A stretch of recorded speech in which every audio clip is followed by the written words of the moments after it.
Unequal revenue sharing. If you ain't talking money, I ain't really trying to hear you. Locked on Wolfpack. Let's go. You are Locked on Wolfpack, your daily podcast on the NC State Wolfpack, part of the Locked On Podcast Network. Your team every day.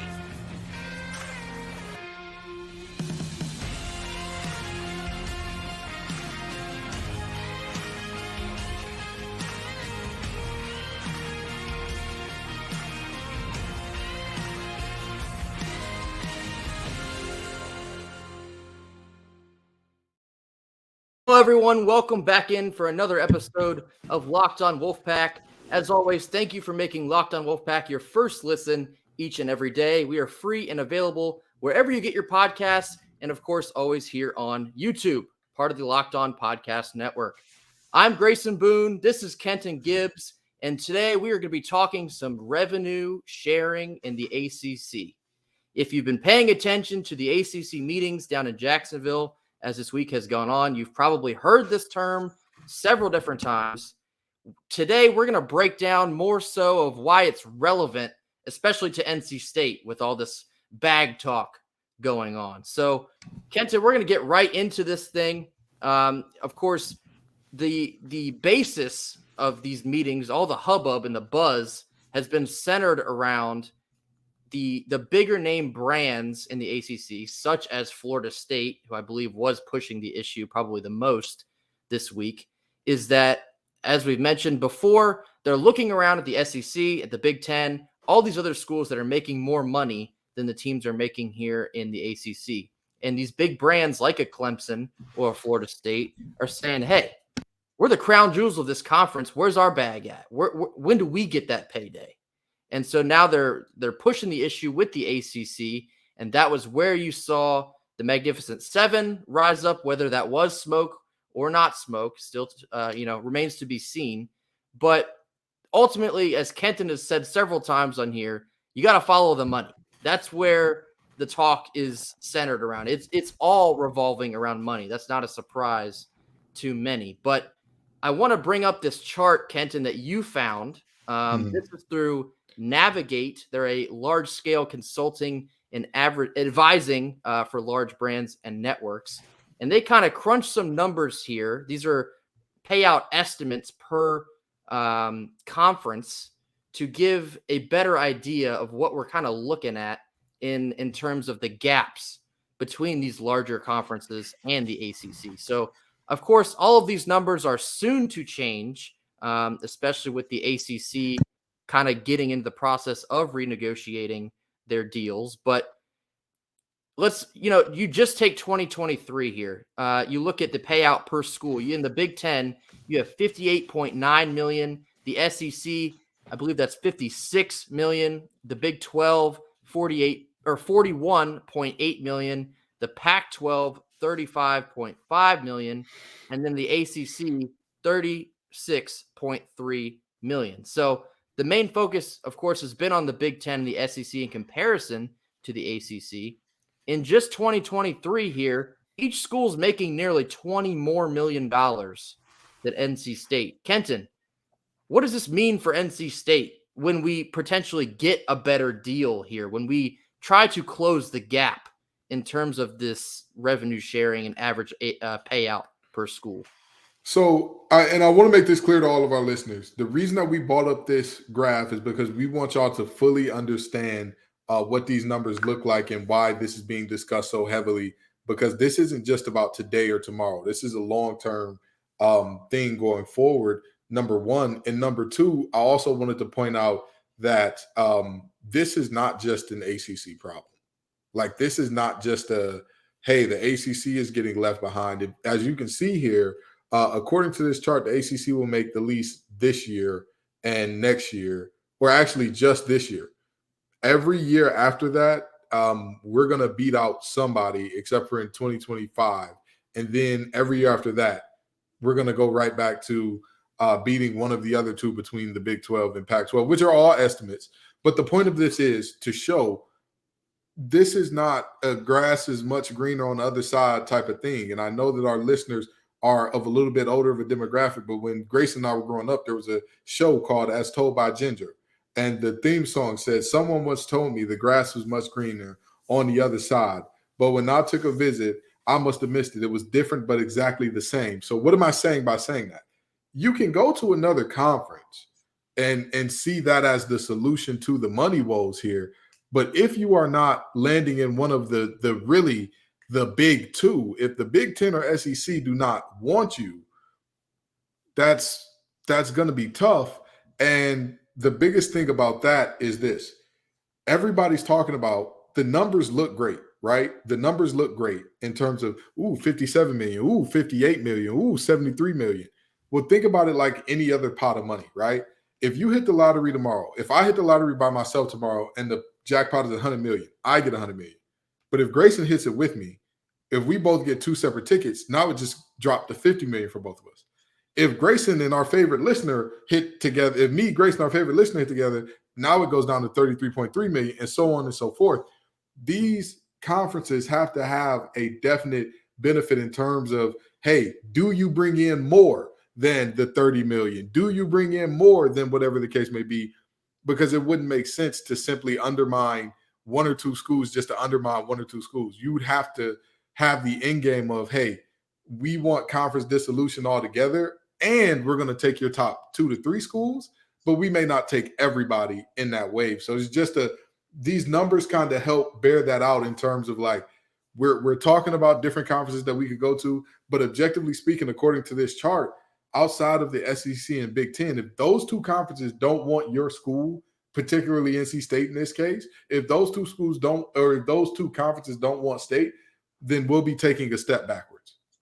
Yeah, and of course, so I was listening to Joe Ovius and Joe Giglio on their new podcast, and they had Wes Durham on there kind of talking about this situation. And Wes said something that resonated with me, and it's kind of what Kenton's been saying as well, in that, don't you think that if a bigger conference like a Big Ten or an SEC wanted to pluck the likes of a Clemson or a Florida State or Miami, don't you think they would have done it by now? Don't you think they would have reached in our pocket and took away what they wanted to take? Because it is a good point. They probably would have with the power that they have and the money that they're making. But, you know, like I mentioned before, all of these numbers are still going to change here in the short term. Of course, the Pac-12 rights are up, not this summer, but next summer in 2024. The Big 12 rights are up in 2030 to 31. SEC runs all the way to 2033 to 34, and the Big Ten is out to 2029 and 2030. And of course, the ACC runs all the way to 2036, which is why we were mentioning in one of our previous episodes this week, the ACC is kind of going to get swept up and left behind again if they don't address this issue of the revenue sharing now. They're going to get left in the dust, probably exponentially so, if they don't address this now. And that's why it was being brought to the forefront this week. And rightfully so, because these big name brands like a Clemson, they do deserve the most money in the ACC. They do. And I think NC State is making a stronger case for them being more valuable in the ACC conference with the success they've had amongst a multitude of sports in the last, 5, 7, 8 years. We're growing as a brand, and that's something to be proud of. So NC State should feel confident that they will also be rewarded with this new unequal revenue sharing because, I mean, not to throw shade here, but we have accomplished more than the schools like a Virginia Tech or a Wake Forest or a Boston College. We have. We're getting more things done, like I said, across different sports, women's basketball, swimming, wrestling, baseball, you name it. And let me make this point, which I said about Florida State, which Florida State fans had a hard time hearing. I don't know what's in the water down there in Florida, but it's something blocking up their eardrums. Even if we're not talking about accomplishments, because really, this isn't really about accomplishments. We're showing you what it's about, right? You see that this graph has nothing to do with the amount of ACC or national championships teams won. This has nothing to do with the amount. Well, it does have something to do with the national championships won, right? Better teams, more viewership, all that. But what I'm saying is this graph in particular does not correlate to like, hey, what have you done? How many teams have you put into play? All that good stuff. in terms of like, that is great and it adds viewership, yes. But what I'm saying is it's not a direct one-to-one thing. So what am I saying? It's not about has NC State won a conference championship in football, a conference championship in basketball, baseball, women's basketball, all that good stuff. It's about the eyeballs that you bring to the TV. It's about, is your merchandising worth it for another one of these conferences to potentially pay out some of what you got going on here? Is that worth it to these other conferences to do that? Is it worth it, and does it make sense for them to do so? Does it make sense for them to potentially help you with a buyout of a $120 million ticket that's still, and by the way, that $120 million ticket is allegedly the like bare minimum bottom payout, and that's if the payout didn't require lawyers or anything along those lines, which has some estimates taking this thing as high as $500 million. So what Grayson and I are getting at here is that, again, this is a situation where this is all about the brass tacks. This ain't about who's won what or who's done what recently, because again, Florida State has the greatest claim of most of the teams in the ACC. Clemson and Florida State have the greatest claims. Clemson's had a ton of success recently. Florida State has not. They have not pissed a drop since Jameis and Jimbo left. And with that being said, they still have a claim to say, hey, we bring in a lot of money, but so does NC State. Not on the level of Florida State. That's an objective truth. That is not me downing NC State or dissing NC State. But there is a conversation to be had there. And again, it makes sense as to why 8 teams have not gotten together and said, hey, we're going to dissolve this thing, because all 8 of those teams would need to know that they're getting into the Big Ten or the SEC in order to know they make more money and not have to deal with, or they'd make enough money to make up for the lengthy legal battle that would follow an attempt at dissolution of the ACC, and attempt to dissolve the grant of rights as well, which is a separate conversation for the dissolution of the ACC, despite what many people may believe here. Absolutely. There's going to be a whole lot more to discuss on just this topic alone, let alone the whole grant of rights situation. This next segment, we're going to be talking about NC State baseball, their tournament. And when I say tournament, I mean ACC tournament outlook, and what they're going to have to do to make sure they get into that conference tournament next week. But first, a word from our sponsors, Birddogs. Can't I be lying to you if I said I didn't come home from work today and immediately throw on my new shorts, because they are that comfortable. Like I've been mentioning this week, their 3 main pillars are fit, comfort, and versatility. Boy, I tell you, they made sure they hit all 3 of those. I'm going to be wearing these things all summer, and I'm going to be mighty comfortable in doing so. So go get your own pairs of Birddog shorts. Go to birddogs.com/lockedoncollege. When you enter promo code in all caps, Locked On College, they'll throw in a free custom Birddogs Yeti style tumbler with every order. So, in this next segment, Kenton, we're gonna be talking some NC State baseball, and they're on the ropes. As the last time we spoke about it, didn't handle their business in Chapel Hill, and it cost them greatly.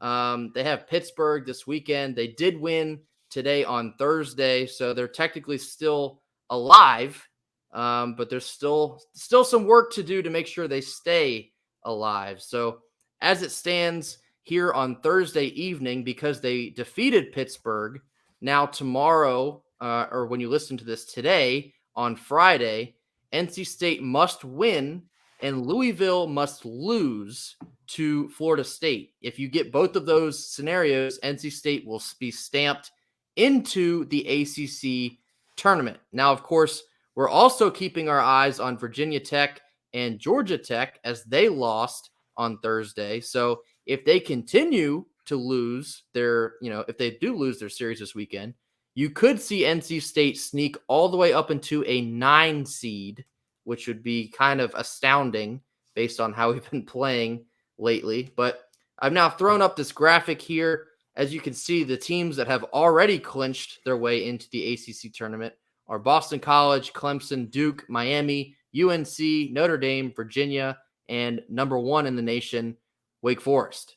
So, like I mentioned, State is still grasping for air. They're still alive to make the ACC tournament, but they're going to have to take care of business with the rest of this series against Pittsburgh. On Thursday evening here, they did take care of business. They defeated Pittsburgh by a score of 7-2.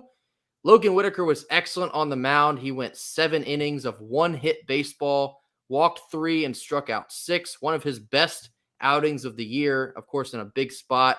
Whitaker's had a bit of an up and down season, but this is a great, as good a time as any to come out and perform at the highest level. Cannon Peebles was the star on Thursday. He was 4 for 4 with 4 RBIs, of course, highlighted by another 3-run home run that kind of got NC State off and running. And from there, it was a doubles parade. Jacob Cozart, Peebles added a double. Eli Serrano had a double. Candelaria had a double.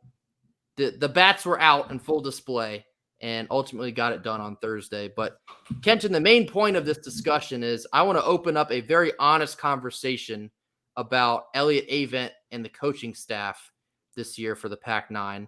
I've seen a lot of moaning and groaning about the recent play, and there's a lot to be warranted there.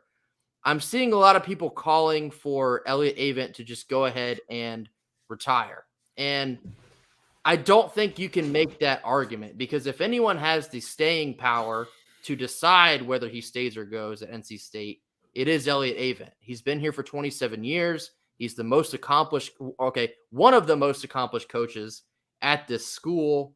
And if there's anyone that, lives and breathes NC State, it's Elliott Avent. So I think that's a little bit unfair for folks to call for his job at this point, but let me hear your thoughts. I want to know what you think on this. All right, so first thing first, you said that this team is on the ropes. I disagree. They've been knocked down, and we got to get our standing 8 count to make sure that we got our balance and our bearings about us to keep fighting on. And that's what this series is. It's your standing 8 count, boys. So if you want to keep your season going, if you want to figure out something, I mean, hey, you were on the ropes weeks ago, and you didn't quite protect yourself at all times. Now, in terms of should Elliott Avent stay or go, I think that there is a very interesting conversation to be had here in how much rope do you give the legends per se? How much leash, how much grace do you give the legends before you say, all right, that's it. That's enough. And I understand y'all know me. I'm not one of the people that calls for coaches' heads often. I'm often a person that says stability is better than anything else. However, when we're looking at a situation this year where we're not in, the only way that we can make the tournament at this point is to either win the ACC championship or have a dominant run up to the ACC championship game and potentially lose to a Wake Forest, where it's like, all right, that team's a buzzsaw. You're not supposed to beat that team. Like, sure. With that being said, I'm on the fence about it. I'm not gonna lie. I'm not super like, hey, we need to keep Avent. There's nothing that he can do that will ever dissuade me from him.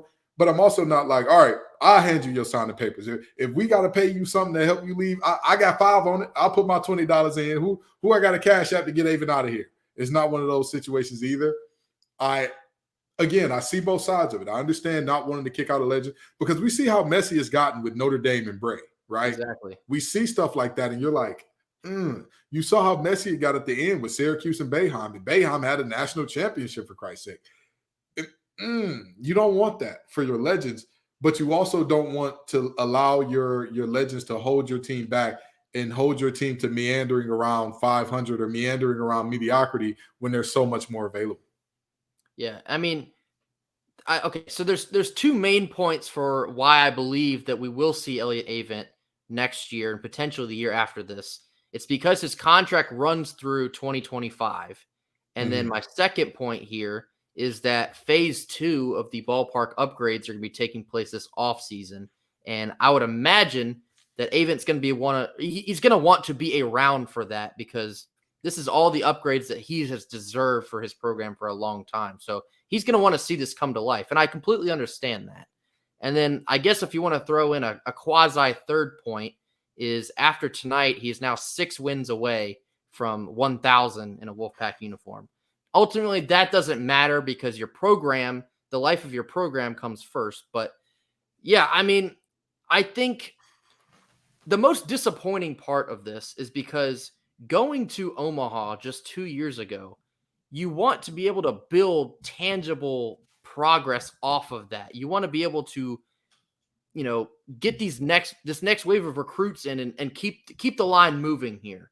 And so it's not done yet, but to potentially miss the whole tournament consecutively the 2 years after going to Omaha, there's no other way to view that other than that's a failure. It is a failure. Yeah. It's you've kind of wasted the momentum that you built, and there's something to be said here because it's not the first time this has happened under Avent. We went to Omaha in 2013, and I believe we missed the tournament the year after that in 2014. So this has happened now twice under Avent, and that can't happen. It simply cannot happen because the amount of success that this program has had, over the years, and especially under Avent here, we're kind of getting stuck in the mud. We're stalling out when there's no reason to be. We've, much like a Wolfpack football program, despite maybe underspending in a multitude of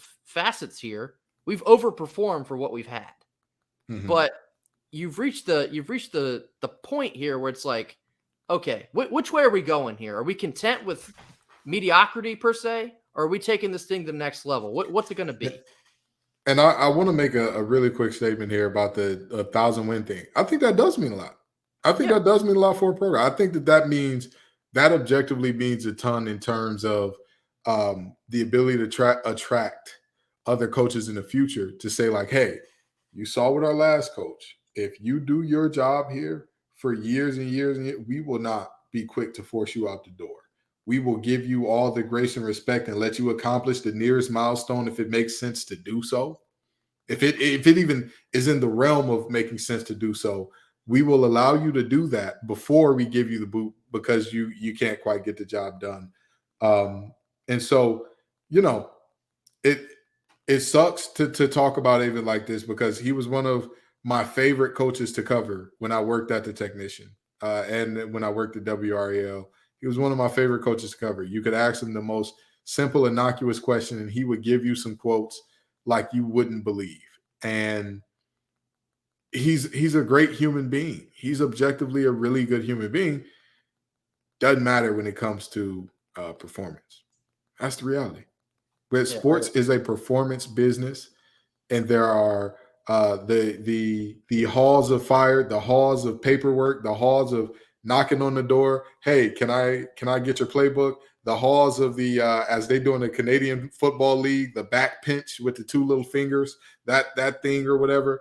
That it's littered with great guys, and I would hope that we give Avent the ability to see that 1,000th win here. I would hope so, and I would hope that 1,000 win would come in a season where we are now back to form of what we should be and what we believe we can be with an upgraded stadium. But if that's not the case, if Elliott proves that he cannot get it done, and don't get me wrong, 27 years of evidence is plenty, but those 27 years have been very up and down. And every time you want to count them out, every time you're ready to say, all right, I'm done, he says, all right, here's a trip to Omaha for you. You know what? Y'all been loyal. Take another one. And that's how it, as unfortunate as it is, that's how it's been. So I struggle to say we need to get rid of him when he's this close to 1,000, when he's on the precipice of 1,000. Yeah, the common sentiment for Avent is he is NC State. He embodies NC State. And so the idea of pushing a guy out like that has meant so much to your school, it feels a little nasty to me. But, at the same time, yes, this is a performance-based industry, and you've had two unacceptable seasons back to back. That warrants a change. It has to be something, because if you want to be able to compete and keep up with all these other schools here that are churning out a number one like a Wake Forest or a Clemson who's completely changed their season, turned it around, we're going to get left behind. And that would be a humongous shame with the amount of progress we had been building up to 2021 and are still trying to do still now. But our next segment, we're going to be wrapping up all the best things we saw this week after a quick word from our sponsors. So, Kenton, this was a very eventful week. I guess not just in the world of ACC talk, but for NC State as well. I saw the women's tennis team has advanced to the Final Four. Shout out women's tennis. That is incredible. Second time in 3 years, as I understand. I think that has flown a bit under the radar. So, shout out women's pack tennis. I hope we can get it done in the Final Four and subsequently the whole shebang. I've been seeing a little bit of buzz surrounding Brennan Armstrong. I saw NC State football named a dark horse for this upcoming season. I think that's an interesting conversation to be had. Any quick thoughts on that, Kenton? As far as Brennan Armstrong goes, I hope he has all the success. I hope that he is great as a starting quarterback. I hope he does all the things. If he can't, don't worry about it. We've got a guy sitting behind you that, in the words of my head coach, Thomas Wilcher, love you very much. I know you listen to this wherever you are, coach. I'm not going to lose with an old guy. If things are going wrong and we got to take lumps, I'm going to take lumps with a new regime. And so, I hope that we don't have to take lumps next year. I hope that those dark horse predictions do pan out. But as it stands right now, not many people are giving this team a shot, which is the way I like it as an NC State grad, as an NC State football alum. There's a couple tweets I had responded to on Thursday involving this, in that, yes, I would much rather fly under the radar than be called a dark horse. But there's another one kind of highlighting a preseason expectation list for Brennan Armstrong. And the question was, where do you think Armstrong will rank in terms of ACC quarterbacks for this upcoming season? My take was that if he returns to 2021 Brennan Armstrong, I think he's going to be good for probably third best quarterback in the ACC. What's a number that you would throw out? Where would you rank him per se? It's a wild card. It's a reason that I say NC State's football season next year is a wild card, because Brennan Armstrong, the guy who's going to be the head of the snake, is a bit of a wild card here. If he returns to 2021 form, I could see him being the second, even potentially the best quarterback in this league. With all due respect to the quarterbacks around the league, I think that Drake May is the type that he can put a team on his back and say, hey, follow me. All of you guys stink, but I'll take you where you need to go. I don't think there's a single other quarterback like that in this league at the moment. I don't. With that being said, Brennan Armstrong, to some degree, was that guy at Virginia. He just objectively was. How many of those guys on that Virginia team are now playing in the league that were on that offense? That's just the reality. And he had that offense buzzing. That Virginia team was not losing football games because of their offense when he was there. So if he's back to Virginia, Brennan Armstrong, 2021 Brennan Armstrong, we're looking at the second potentially best quarterback in the conference. If we see 2022 Brennan Armstrong, I'd say I think if at best. I think if we see 2022 Brennan Armstrong, I think that means you're going to see MJ Moore. We'll see MJ Morris. Yeah, exactly. Yeah, for sure. But that's going to do it for us here on Friday. Kenton, any final thoughts before we wrap this thing up? Hey, listen, y'all have a great weekend. Don't worry about this realignment right now. This is a down the road thing anyway. Rest your weary hearts and relax your mind, okay? This thing, it'll get figured out as it gets figured out. And here's one thing that NC State fans can rest assured of. This is a team that, I say this all the time, NC State has some of the most passionate fans ever, because you do not learn passion. You do not learn how passionate fan bases are when your team is winning championships. You learn how passionate your fan base is when you're losing, when you're mediocre, those types of situations, when you're a bad team. And NC State fans will show up for it all. Wolfpack Nation shows up for it all. And with that being said, the following is there. I already talked about who the most viewed teams were and the fact that we're the third most viewed in the conference. So some people said that I accounted the numbers wrong because other teams are playing on the on ESPN 1 and 2 and ABC and CBS, and we're not. Sure.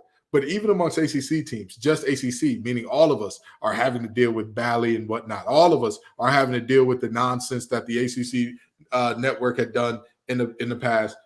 Even through all of that, we're the third most viewed team. That tells you something. That tells you something. That tells you that the passion that we're exuding online and how rowdy you get. It's a reason that I don't tell all of Wolfpack Nation, y'all are delusional, you're crazy people, you're bad, because that passion, that what's under that third rib of us Wolfpack Nation members is something special. Can't teach that, as they say. Mm-hmm. But thank you all for giving us another listen here on Friday, the end to a great week on Locked On Wolfpack. I believe when we started this, we were at 299 subscribers. So if you have not subscribed and you're listening to this right now, go ahead and be number 300 as we're continuing to grow this thing. But again, one more thing before we get out of here. We put up a poll based on our last episode. Do you want to see the Wolfpack stay with the ACC, or do you want the pack to get out of Dodge as soon as possible? It is on our YouTube page. The community tab. Exactly. It's on the community tab. Go to our page. Tell us what you think. We want to know. Grayson and I are genuinely curious how Wolfpack Nation feels about, do we stay in the ACC? Do we go? We'd love to hear your thoughts on it. We're going to be doing a lot more of these interactive things on our community tab, so keep an eye out for that. But yes, again here, thank you as always for giving us a listen. And as always, go Pack. Go Pack. You are Locked On Wolfpack, your daily podcast on the NC State Wolfpack, part of the Locked On Podcast Network, your team every day.